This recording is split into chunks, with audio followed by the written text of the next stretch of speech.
Bago ang lahat, kung hindi ka pa nakapag-subscribe, please click the subscribe button.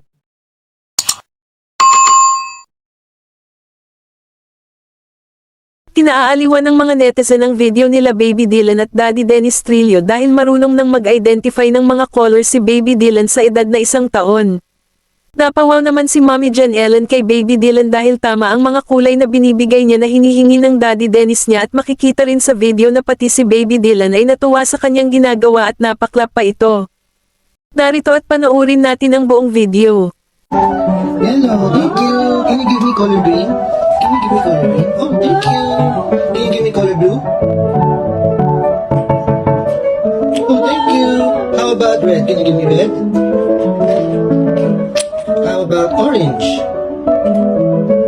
Good job. How about purple? Can you give me purple? Nice.